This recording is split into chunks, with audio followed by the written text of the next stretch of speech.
अब इस लेक्चर से हम पढ़ेंगे कि सेल के जितने सारे डिफरेंट कंपोनेंट्स होते हैं उसकी बहुत सारी ऑर्गेनेल्स होती हैं, वो सेल्स को मिलकर कैसे बनाती हैं। तो हम वन बाय वन सेल के सारे कंपोनेंट्स को डिस्कस करेंगे। आज हम स्टार्ट करते हैं प्लाज्मा मेम्ब्रेन से। प्लाज्मा मेम्ब्रेन सेल की आउटर मोस्ट लेयर है, सबसे बाहर वाली लेयर। ये जो प्लाज्मा मेम्ब्रेन है ये एक फ्लेक्सिबल लेयर है, जैसे कि हमने अमीबा में देखा था कि वो अपनी प्लाज्मा मेम्ब्रेन को एक्सटेंड करके फॉल्स शीट बनाता है और फिर वो अपने फूड पार्टिकल को अपने अंदर एनगल्फ कर लेता है। तो ये जो प्रोसेस होती है, जब कोई भी सेल अपनी प्लाज्मा मेम्ब्रेन की हेल्प से किसी भी सब्सटेंसेस को अपने अंदर एंगल्फ करता है, इस प्रोसेस को हम एंडोसाइटोसिस कहते हैं। एंडोसाइटोसिस हमें अमीबा में बहुत ही क्लियरली देखने के लिए मिलता है। हमारी जो ये प्लाज्मा मेम्ब्रेन होती है ये प्रोटीन्स और लिपिड्स की बनी होती है। प्रोटीन्स और लिपिड्स हमारे बायोमोलिक्यूल्स हैं जो मिलकर हमारी प्लाज्मा मेम्ब्रेन को बनाते हैं। प्लाज्मा मेम्ब्रेन सिर्फ इलेक्ट्रॉन माइक्रोस्कोप में ही विजिबल होती है। प्लाज्मा मेम्ब्रेन का जो फंक्शन है ये है कि सब्सटेंसेस को सेल से बाहर या सेल के अंदर ट्रांसपोर्ट करना। जितने भी डिफरेंट टाइप्स के सब्सटेंसेस होते हैं, जैसे कि हमें पता ही है, एक सेल को ऑक्सीजन भी चाहिए, उसे न्यूट्रिशन भी चाहिए, ग्लूकोज जैसे कि, तो ये सब चीज़ें सेल के अंदर बस जब आउटसाइड एनवायरनमेंट में से ट्रांसपोर्ट होती हैं तो ये प्लाज्मा मेम्ब्रेन के थ्रू ही होती हैं। और सेल को अपना वेस्ट मटेरियल अपने एक्सटर्नल एनवायरनमेंट में भी रिलीज़ करना है, तो इसके लिए भी प्लाज्मा मेम्ब्रेन का होना बहुत ज़रूरी है। क्योंकि कुछ सब्सटेंसेस ऐसे होते हैं जो हमारे सेल को नहीं चाहिए होते, जो अपने नेचर में टॉक्सिक सब्सटेंसेस होते हैं। तो ये सब देखने के लिए कि किस सब्सटेंसेस को सेल के अंदर अलाउ करना है और किस सब्सटेंस को नहीं, इसका ये पूरा फंक्शन प्लाज्मा मेम्ब्रेन ही कंट्रोल करती है। अगर हम बात करें प्लाज्मा मेम्ब्रेन की परमिएबिलिटी के बारे में, तो ये जो वर्ड है परमिएबिलिटी, इसका मतलब है कि जो मेम्ब्रेन है हमारी वो किन सब्सटेंसेस को परमिशन देती है आने की, किन को नहीं। यानी कि जो हमारी मेम्ब्रेन है यही सब्सटेंसेस का इन एंड आउट होने को रेगुलेट करती है। अगर हम बुक्स में पढ़ें कि प्लाज्मा मेम्ब्रेन की परमिएबिलिटी कैसी है, तो बुक्स में कहीं पर लिखा होता है कि ये सेमी परमिएबल है और कहीं लिखा होता है कि ये सिलेक्टिवली परमिएबल है। तो एक तरीके से ये दोनों ही स्टेटमेंट ठीक हैं, क्योंकि प्लाज्मा मेम्ब्रेन एक सेमी परमिएबल मेम्ब्रेन भी कहलाई जा सकती है और सिलेक्टिवली परमिएबल मेम्ब्रेन भी। अब इसका मतलब क्या है? सेमी परमिएबल मेम्ब्रेन का मतलब है कि हमारी मेम्ब्रेन कुछ सब्सटेंसेस को अंदर आने देती है और कुछ सब्सटेंसेस को नहीं आने देती। तो ये जो बेसिस है कि किस बेसिस पर ये सब्सटेंसेस को आने दे रही है या फिर नहीं आने दे रही, ये मेनली साइज़ का फैक्टर है। सेमी परमिएबल मेम्ब्रेन साइज़ के बेसिस पर, कि जो मॉलिक्यूल का जो भी साइज़ है, साइज़ के बेसिस पर उन्हें अलाउ करती हैं या फिर उन्हें अलाउ नहीं करती। तो ऐसी टाइप की मेम्ब्रेन को हम सेमी परमिएबल मेम्ब्रेन बोलते हैं। ये मेम्ब्रेन कुछ ही सब्सटेंसेस को अलाउ करती हैं प्लाज्मा मेम्ब्रेन क्रॉस करने के लिए। दूसरा है selectively permeable membrane. Selectively permeable membrane वो है जो सिलेक्टिवली यानी कि सिर्फ कुछ ही मॉलिक्यूल्स को अपने अंदर आने देती हैं, बहुत ही स्पेसिफिक मॉलिक्यूल्स को।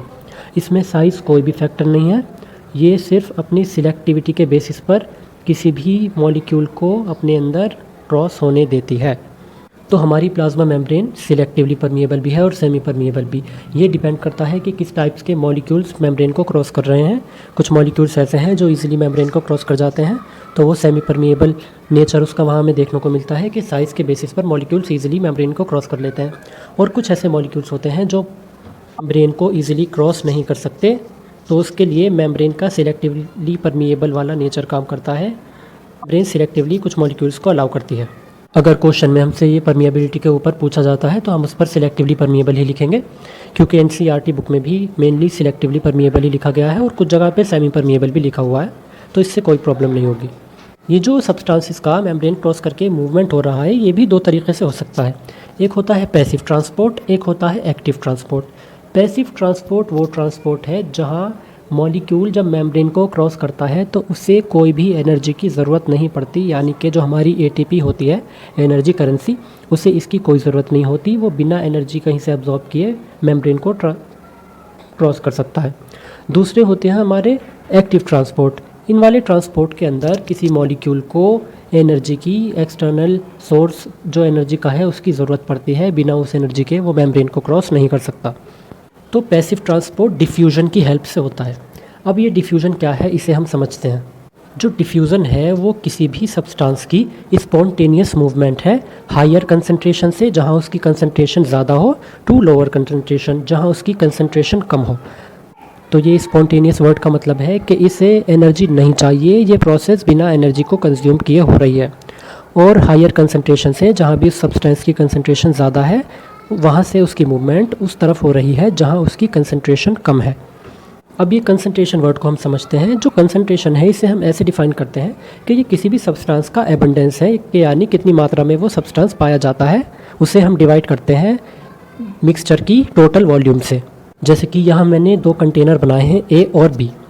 कंटेनर ए में भी 1 लीटर वाटर मैंने डाला है, कंटेनर बी में भी मानो मैंने 1 लीटर वाटर डाला है।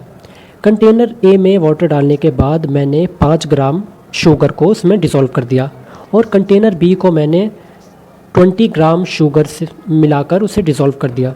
मैं कंटेनर ए का थोड़ा सा वॉल्यूम लेता हूँ इस मिक्सचर का, तो मैं इस मिक्सचर में देखता हूँ कि इसमें मेनली मुझे वाटर ही दिख रहा है और शुगर का मॉलिक्यूल सिर्फ एक है, क्योंकि इसमें 1 लीटर में हमने 5 ग्राम ही शुगर मिलाया था। अब मैं इतना ही वॉल्यूम दूसरे कंटेनर का, कंटेनर बी का लेता हूँ, तो मैं यहाँ देखता हूँ कि यहाँ पर शुगर के मॉलिक्यूल बहुत ज़्यादा हैं, कंपैरिजन में एक है, और इसमें वाटर का जो मॉलिक्यूल्स हैं वो भी एक के कंपैरिजन में बहुत कम है, जैसा कि हम देख ही रहे हैं। तो इसमें हम ये कहेंगे कि जो हमने ए वॉल्यूम ली इसमें वाटर की कंसंट्रेशन बहुत ज़्यादा है, और जो हमने बी वॉल्यूम ली उसमें वाटर की कंसंट्रेशन काफ़ी कम है। ठीक ऐसे ही हम कहेंगे कि जो हमारी ए वॉल्यूम जो हमने ली है इसमें शुगर की कंसंट्रेशन बहुत कम है, और बी वाले में शुगर की कंसंट्रेशन ज़्यादा है। तो अगर हम इन दोनों में वाटर का मूवमेंट देखते हैं यानी डिफ्यूज़न, तो हम देखेंगे कि वो ए से बी में होगा, क्योंकि वाटर की कंसंट्रेशन ए में ज़्यादा है और बी में कम है। और ये मूवमेंट कब तक होगा? मूवमेंट जब तक होगा जब दोनों में वाटर की कंसंट्रेशन सेम ना हो जाए। इस पॉइंट को हम इक्विलिब्रियम कहते हैं। इस पॉइंट पर आने के बाद वाटर का मूवमेंट तो होता है एक कंपार्टमेंट से दूसरे कंपार्टमेंट में, पर जो ओवरऑल मूवमेंट होता है यानी कि नेट मूवमेंट वो ज़ीरो होता है। इसका मतलब ये है कि जितना वाटर इस पॉइंट पे आने के बाद ए से बी में जाएगा उतना ही वाटर बी से ए में आ रहा है, तो नेट मूवमेंट इस पॉइंट पर ज़ीरो हो गया। इसे हम इक्विलिब्रियम पॉइंट कहते हैं। डिफ्यूज़न इक्विलिब्रियम पॉइंट तक ही होता है। हम सेल में डिफ्यूज़न को देखते हैं। जैसे कि हमें पता ही है, रेस्पिरेशन के लिए हमारे सेल को ऑक्सीजन की ज़रूरत पड़ती है, जिससे कि वो अपना जो ग्लूकोज होता है उसे बर्न करके एनर्जी को रिलीज़ करता है। तो जो ऑक्सीजन की ट्रांसपोर्ट होती है प्लाज्मा मेम्ब्रेन के थ्रू, ये डिफ्यूज़न की प्रोसेस से ही होती है, क्योंकि सेल के अंदर ऑक्सीजन का कंटेंट काफ़ी कम होता है। अगर हम आउटसाइड एनवायरनमेंट से देखें, यानी कि हमारे ब्लड में जो कि ऑक्सीजन ट्रांसपोर्ट कर रहा है, वहाँ पर ऑक्सीजन का कंसनट्रेशन बहुत ज़्यादा है। तो हमारे ब्लड से, हमारे आरबीसी में से ऑक्सीजन जो है वो रिलीज़ हो जाएगा सेल की तरफ, उसका डिफ्यूजन होगा सेल के अंदर। तो ये एक एग्जांपल हमने देखा। तो जब ये इस ऑक्सीजन को यूज़ कर लेता है तो उसका कार्बन डाइऑक्साइड सेल के पास बचता है। कार्बन डाइऑक्साइड का कंसंट्रेशन सेल के पास बहुत ही ज़्यादा होता है और ब्लड स्ट्रीम में कम। तो ये कार्बन डाइऑक्साइड सेल से हमारे ब्लड स्ट्रीम में ट्रांसफ़र हो जाता है। तो ये हमारा डिफ्यूजन का एग्जाम्पल था सेल के पर्सपेक्टिव से। हम कह सकते हैं कि डिफ्यूज़न जो है ये गैसियस ट्रांसपोर्ट के लिए बहुत ही इम्पोर्टेंट प्रोसेस है। के बीच जो भी एक्सचेंज होता है गैसेस का, वो डिफ्यूज़न के थ्रू ही होता है, वो चाहे सेल से एक्सटर्नल एनवायरनमेंट के बीच हो या फिर कुछ सेल आपस में गैसेस को एक्सचेंज कर रहे हों। दूसरा हमारा टॉपिक आता है ऑस्मोसिस। ऑस्मोसिस भी एक स्पेशल टाइप का डिफ्यूज़न है, बस इसमें थोड़ा सा डिफरेंस है कि इसमें जो सॉल्वेंट मॉलिक्यूल्स होते हैं, यानी कि जो वाटर मॉलिक्यूल्स हैं हमारे सॉल्वेंट, वो हाई कंसंट्रेशन से लो कंसंट्रेशन जाते हैं, लेकिन एक सेमी या फिर सिलेक्टिवली परमिएबल मेम्ब्रेन के थ्रू। यानी कि जो 2 कंपार्टमेंट होंगे हमारे जिनके थ्रू ट्रांसपोर्ट हो रहा होगा, उनके बीच एक सेमी परमिएबल या फिर एक सिलेक्टिवली परमिएबल मेम्ब्रेन का होना ज़रूरी है, तब हम उसे ऑस्मोसिस कहेंगे। ये जो हमारा सॉल्वेंट है वाटर, इसमें हम कितना अमाउंट ऑफ सब्सटेंसेस, जैसे कि कितना हम उसमें सॉल्यूट डिसॉल्व करेंगे, इससे ऑस्मोसिस पे बहुत ज़्यादा इफेक्ट पड़ता है। जैसे कि हमने देखा था कि हमने अपने उस एग्जांपल में वाटर में जितनी शुगर मिलाई थी, ये जो नीचे डायग्राम बना है इसमें हम देख पा रहे हैं कि फर्स्ट वाले कंपार्टमेंट में वाटर की कंसंट्रेशन हाई है, सेकंड वाले कंपार्टमेंट में वाटर की कंसंट्रेशन लो है, क्योंकि फर्स्ट वाले कंटेनर में हमने 10 ग्राम NaCl मिलाया और दूसरे वाले में 20 ग्राम NaCl, यानी हमारा कॉमन सॉल्ट है, ये सॉल्यूट की तरह यहाँ पे काम कर रहा है। तो इसका जो ऑस्मोसिस होगा वो कंटेनर ए से बी की तरफ होगा। हमारे जितने भी यूनिसेलुलर ऑर्गेनिजम्स होते हैं जो फ्रेश वाटर में रहते हैं, जैसे बहुत सारे हमारे प्रोटोजोआस हैं, वो वाटर को ऑस्मोसिस की प्रोसेस से ही एब्जॉर्ब करते हैं। और जो हमारे प्लांट सेल्स की बात करें, जो हमारे रूट होती है प्लांट की, रूट भी ऑस्मोसिस के थ्रू ही वाटर एब्जॉर्ब करती है सॉइल में से। अब हम देखते हैं कि प्लांट सेल या फिर एनिमल सेल को हम अगर डिफरेंट टाइप्स के सॉल्यूशंस में जब हम उन्हें डालते हैं तो वो सेल कैसे बिहेव करते हैं। इन सॉल्यूशंस की हम बात करें तो हम इनमें 3 टाइप के सॉल्यूशन पढ़ेंगे। पहला हाइपोटोनिक सॉल्यूशन, दूसरा आइसोटोनिक सॉल्यूशन और तीसरे हमारे हाइपरटोनिक सॉल्यूशन। तो जो हाइपोटोनिक सॉल्यूशन है, अगर उसमें हम किसी भी प्लांट या एनिमल सेल को डालते हैं तो वो क्या करता है। हाइपोटोनिक सॉल्यूशन का मतलब होता है कि जो हमने सॉल्यूशन डाला वो हमारे सेल से कम कंसनट्रेटेड है, कि यानी जो हमने सॉल्यूशन लिया है उसमें वाटर की कंसनट्रेशन ज़्यादा है as compare to the concentration of plant cell और the animal cell that we are taking into that solution. तो इस केस में क्या होगा, क्योंकि जो हमारा मीडियम है उसमें पानी की ज़्यादा कंसनट्रेशन है, तो ये जो पानी है हमारे मीडियम से यानी हाइपोटोनिक सॉल्यूशन है यहाँ से सेल के अंदर ट्रांसपोर्ट होगा। ये पानी हमारे सेल के अंदर भरने लगेगा और हमारा सेल जो है वो वाटर गेन करके स्वेल कर जाएगा। दूसरा है हमारा आइसोटोनिक सॉल्यूशन। आइसोटोनिक सॉल्यूशन का मतलब है कि वाटर की जितनी कंसनट्रेशन सॉल्यूशन में है वो उतनी ही है जितनी कंसनट्रेशन सेल के अंदर, यानी कि वाटर की कंसनट्रेशन सेल के अंदर और जो हमने सॉल्यूशन लिया है ये दोनों बिल्कुल सेम है। तो इस केस में हमें पता है कि कोई भी नेट मूवमेंट नहीं होगा वाटर का, क्योंकि दोनों में वाटर की कंसनट्रेशन सेम है और डिफ्यूजन हायर कंसनट्रेशन से लोअर कंसनट्रेशन की तरफ होता है और यहाँ पर कोई हाई या फिर लो नहीं है, दोनों की कंसनट्रेशन सेम है। तो इसमें वाटर का ट्रांसपोर्ट तो होता है जैसे कि हमने पहले भी डिस्कस किया था, लेकिन जो नेट मूवमेंट है वाटर का वो ज़ीरो है, कि यानी जितना भी वाटर सॉल्यूशन से सेल के अंदर जा रहा है उतना ही वाटर सेल से सॉल्यूशन में आ रहा है, तो नेट मूवमेंट ज़ीरो हुआ। तो इसमें सेल का साइज़ बिल्कुल भी चेंज नहीं होगा, सेल का साइज़ बिल्कुल सेम रहेगा जैसा हमने सॉल्यूशन में डाला था। तीसरा है हमारा हाइपरटोनिक सॉल्यूशन।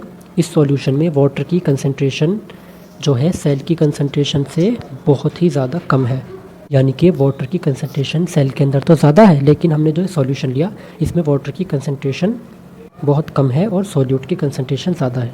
तो इस केस में क्या होगा, हायर कंसनट्रेशन से लोअर कंसनट्रेशन वाटर का मूवमेंट होगा, तो हमारे सेल के अंदर जो वाटर होगा वो वाटर इस आइसोटोनिक सॉल्यूशन में चला जाएगा सेल से बाहर और हमारा सेल सिकुड़ जाएगा, श्रिंक हो जाएगा। ऑस्मोसिस को और ज़्यादा अच्छे से एक्सप्लेन करने के लिए हमारी एनसीईआरटी बुक में कुछ एक्टिविटीज़ दी गई हैं, जैसे कि एक्टिविटी 5.3। इसमें उन्होंने क्या किया, एक एग लिया और एग को डाइल्यूट हाइड्रोक्लोरिक एसिड में डाल दिया। अब ये जो डाइल्यूट हाइड्रोक्लोरिक एसिड है ये एग के शेल से रिएक्ट करेगा। एग का जो ये शेल है ये कैल्शियम कार्बोनेट का बना होता है। जब हाइड्रोक्लोरिक एसिड से रिएक्ट करेगा तो ये कैल्शियम क्लोराइड बनाएगा और कार्बन डाइऑक्साइड और water, carbon dioxide gaseous form में बाहर निकल जाएगी। तो जब ये सारा कैल्शियम कार्बोनेट का शेल डिसॉल्व हो जाएगा तो हमें जो डी शेल्ड एग मिलेगा जिस पर एक सेमी परमिएबल मेम्ब्रेन रहती है। इस सेमी परमिएबल मेम्ब्रेन को हम अपनी जो सेल की मेम्ब्रेन होती है इससे कंपेयर कर सकते हैं।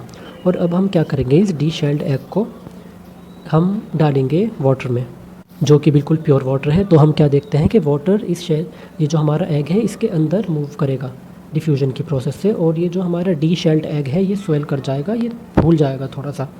पर अगर हम इसी डी शेल्ड एग को एक ऐसे सॉल्यूशन में डालते हैं जहां वाटर में हमने सॉल्ट मिला रखा है, यानी कि वाटर की कंसनट्रेशन हमने कम कर दी सॉल्यूशन के अंदर और जो वाटर की कंसनट्रेशन एग के अंदर है वो ज़्यादा हो गई, तो हमारे एग में से वाटर निकलकर इस मेम्ब्रेन के थ्रू बाहर वाले सॉल्यूशन में चला जाएगा।